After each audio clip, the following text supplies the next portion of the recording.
আমার এক বন্ধুর সাথে হয়েছিল। আর সে আজ রাত 2টোর সময় ফোন রিসিভ করে না। গল্পটা শুরু হয়েছিল আমার বন্ধু রাহুল কলকাতাতে একটা প্রাইভেট কোম্পানিতে জব করতো। অফিস থেকে দেরি হয়ে যেত, তাই প্রায় রাত 1 থেকে 2টোর মধ্যে বাড়ি ফিরত। একদিন রাত 2টার সময় বাড়ি ফিরতে ফ্রেশ হয়ে ঘুমিয়ে যাবে, তখনই তার ফোনটা বেজে উঠল। স্ক্রিনে দেখালো মা কলে, মানে মা ফোন করছে। রাহুল ভাবলো এত রাতে মা কেন ফোন করছে। ফোনটা রিসিভ করতেই উপর থেকে কোনো কথা না, শুধু হালকা শ্বাসের আওয়াজ এলো। হ্যালো মা, কিছু বলো। কিন্তু কোনো উত্তর নেই। 2 থেকে 3 সেকেন্ড পর কলটা অটোমেটিকলি কেটে গেল। রাহুল ভাবলো নেটওয়ার্ক প্রবলেম। তখনই আবার ফোন বেজে উঠল, আবার কল।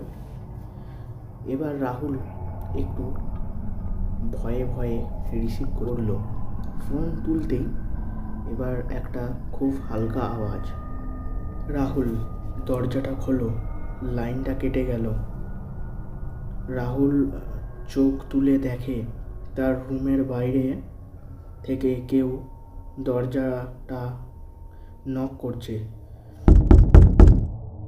রাহুল ভয়ে ফোন করে তার মাকে, মা বললে, মা ফোন তুলে বলল, কি হলো, এত রাতে ফোন কেন? রাহুল জিজ্ঞেস করলো, মা তুমি কি আমাকে এখন ফোন করেছিলে? তার মা চুপ হয়ে গেল, তারপর বলল, না আমি তো ঘুমিয়ে পড়েছিলাম। আর সেই সময় রাহুলের রুমের বাইরে থেকে আবার আওয়াজ এলো। রাহুল দরজা খুলল, কিন্তু এবার আওয়াজটা তার মায়ের মতো ছিল না।